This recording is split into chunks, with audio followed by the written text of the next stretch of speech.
Astagfirullah. Sebelumnya selamat siang semuanya. Ada beberapa poin yang sebelum saya sana baru saya katakan dulu ya. Yang pertama mungkin saya nggak terkenal juga Katolik ya, karena dia itu kufur nikmat. Dia udah cukup suci tapi berdosa ya.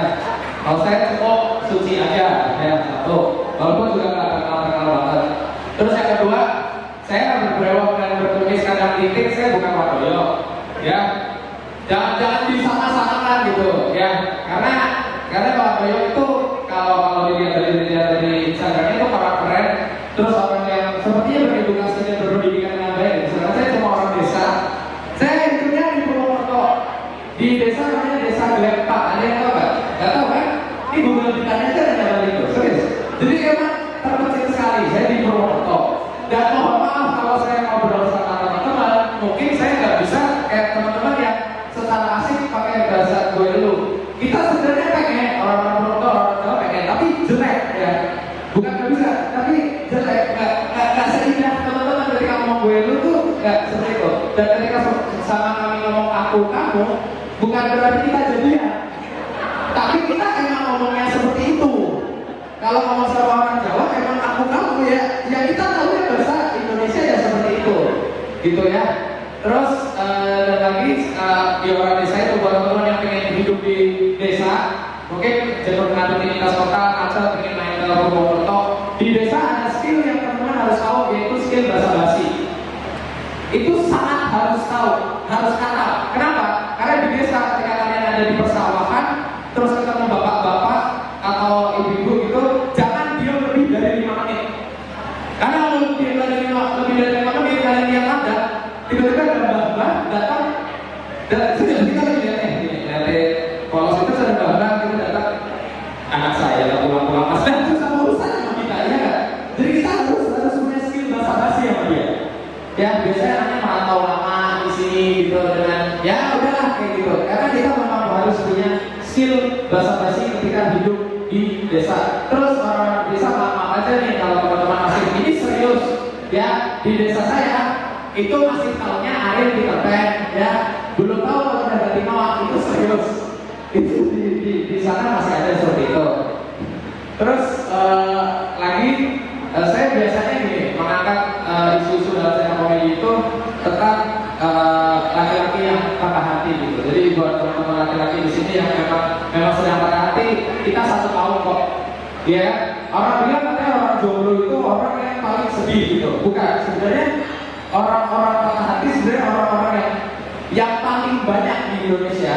Ya, karena bisa terlihat saya punya yang nama saya jadi maksudnya orang yang diundang di sini atau jadi buzzer mungkin lah di sini itu karena followernya mungkin agak lumayan banyak. Nah, follower saya itu saya selalu bahas hal-hal tentang patah hati. Dan follower saya itu 68% laki-laki. Sisanya offshore. Jadi gak ada followernya. Ya. Jadi kalau ada yang bilang wah ini kalau saja puisi-puisi yang suka cewek bullshit gak ada. Di follower saya 68% laki-laki gitu.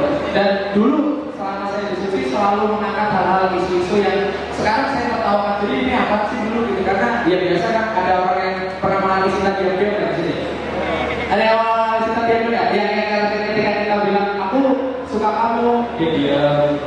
Aku sayang kamu, dia diam. Aku cinta kamu, dia diam nikah sama orang lain. Nah, itu sama kita berarti. Kita sama.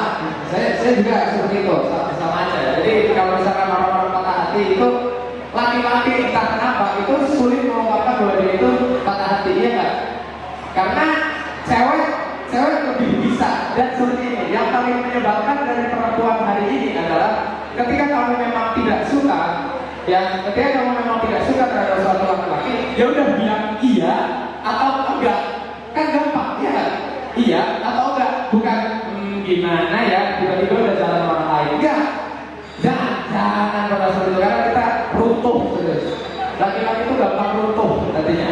Tahu nggak? Terutama gini, entah kenapa, tahu nggak? Ini nggak tahu ya di sana berapa. Kalau di sana di Jawa itu, ketika kita main sama perempuan dan ketika dia menginginkan sesuatu, dia pasti selalu ngomong pakai bahasa isyarat yang menuntut kecerdasan para laki-laki.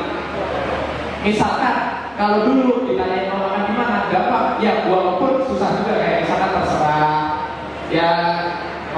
sendiri aja ya, pikir sendiri aja. Sekarang, mau makan di mana? Itu apa artinya? Itu nggak ada dalam bahasa Indonesia. Gitu. Apalagi, aku nggak tahu bahasa Indonesia yang baik untuk ini. Apalagi perempuan hari ini, entah suka nggak suka, doyan nggak doyan, senang banget ngelendot. Apa sih ya bahasa ngelendot itu nih? Kayak apa sih dekat-dekat saya cowok gitu kan? Aku nggak tahu nih gitu-gitu. Iya nggak sih? Ngelendot apa sih bahasa Jawanya tuh ngelendot? Kayak gitu. Iya, gitu. Ayo dong main dong gitu. Serius ya? Berdasarkan nih, kalau memang nggak suka kalau cowoknya, ya jangan ngelendot. Karena berdasarkan hukum Newton 1, ya, benda tidak akan bergerak kecuali ada benda lain yang memasanya bergerak. Ya, hati tidak akan bergerak kecuali ada cinta lain yang memasanya bergerak. Jadi kalau nggak suka, ya jangan ngelendot. Apalagi kalau boncengan nih, kalau boncengan tahu nggak yang paling bikin laki-laki runtuh, yang paling bikin laki-laki gitu runtuh, gitu ya. Ketika dia lagi motoran di depan, tiba-tiba setelah kalimat dagunya nempel di pundak, itu runtungnya ya juga. Kita mau kemana?